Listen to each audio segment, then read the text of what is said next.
When I was a younger lad, a Swedish man recommended a manga to me by the title of Blam. Now, Blam is an amazing, just general piece of art, one of the most masterful mangas ever produced. If you're not a manga person, don't worry. This is one of those things that just surpasses the medium that it exists in. And the main story really just follows around one character going through this expansive megastructure that has just been contorted and twisted and moved past the point of usability for regular humans. AIs are just running rampant creating things. Now, today's video isn't about this manga, though I definitely recommend you go read it. It's a quick read. You basically don't even need to know how to read because there's only like 27 words in the entire series, but go read it, definitely worth it. Today we are talking about the game that is heavily inspired by this manga, Metal Garden. Now, the story between Metal Garden and Blam follow the same general structure. You are sort of this lone ranger walking through this vast mega structure that has past its point of relevancy. You know, the people that exist in this mega structure aren't living in it in the way that it was intended. It's long past its prime. Things are overgrown. The residents are left to try and scavenge what little life they can from the mega structure. And in Blam, the main character is trying to find some MacGuffin that is going to sort of save the mega structure.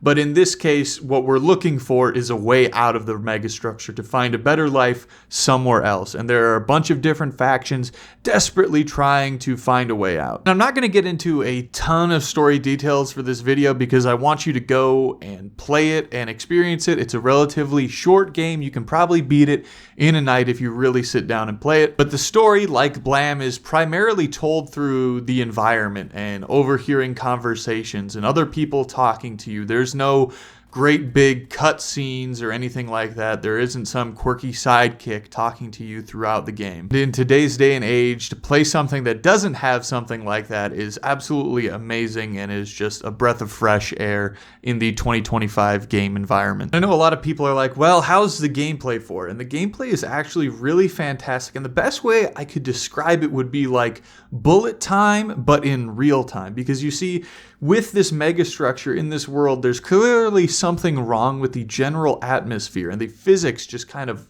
they feel off. Your character floats through the air when people shoot projectile weapons, and that's the main kind of weaponry. There are some laser hit scan weapons that some enemies have, but mostly the weapons you're using are these projectiles, and these projectiles move really slowly through the air. So you've kind of got to place your shots, you've got to lead your shots, you've got to dodge and move, and it's really an interesting way to do the gunplay outside of just using, hit scan shooting weapons. Your character also has these like thruster boots that allow you to really utilize this 3 dimensions of combat, and it's really fun, and you can really approach a lot of these combat scenarios. They're in wide open spaces most of the time. Sometimes things get a little bit cluttered, but you can really kind of approach them however you want. You want to use grenades, you want to float up in the air, do you want to use a sniper rifle to pick off some of the guys and then take the shotgun to go after some of the larger melee enemies.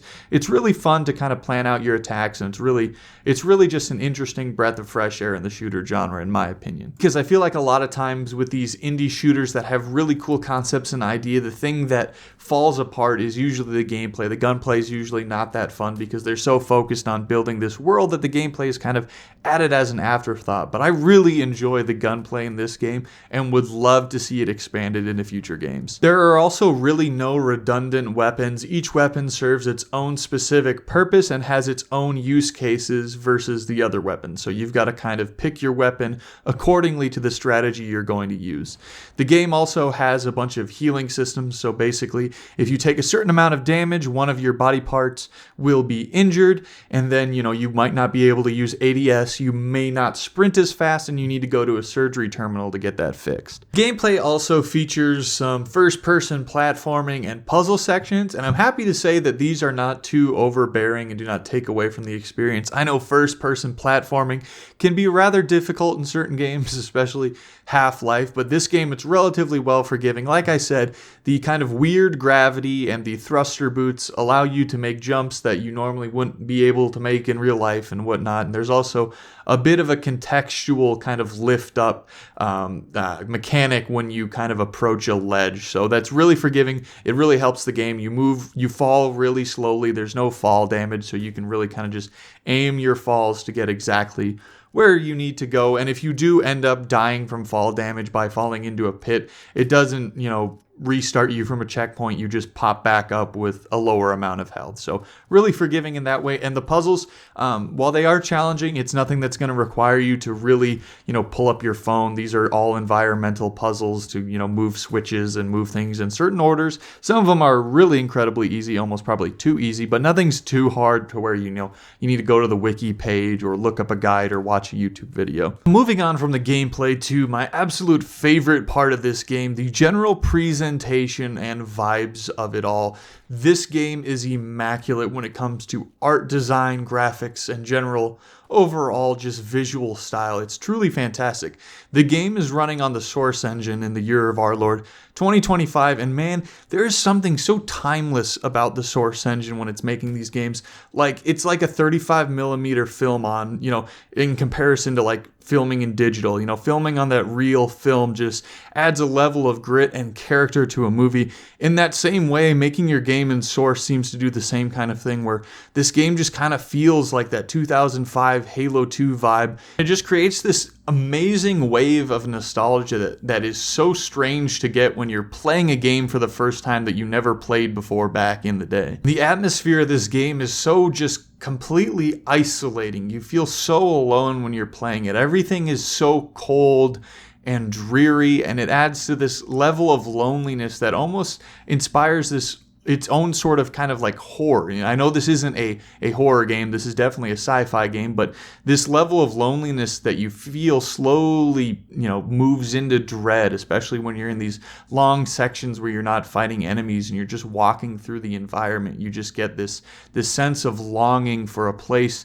that used to be here but isn't there anymore. As you maneuver through this world and as you get immersed, you can really get a sense for the jealousy that the people in this world must feel. They all live in a world that is a shadow of a world meant for someone else, for lives that were already lived. The people that exist here are living as an afterthought, something that wasn't considered. All in all, the game is just a wonderful indie masterpiece. You can get this game for under $10. Your initial playthrough is going to be absolutely fantastic, and the game even offers modifiers such that you can do enemy randomizers, different weapons, infinite ammo, all that kind of fun stuff to keep the game going for much longer than its just initial runtime. And like I said, I believe this game is $5 something, could be wrong. I know for sure it's under $10, made by a small dev team. Go out on Steam, buy this game, enjoy it, have a great time playing it, interact with its story, play it a couple of times. It's truly fantastic, and I love highlighting indie games on this channel. This is one of my favorite things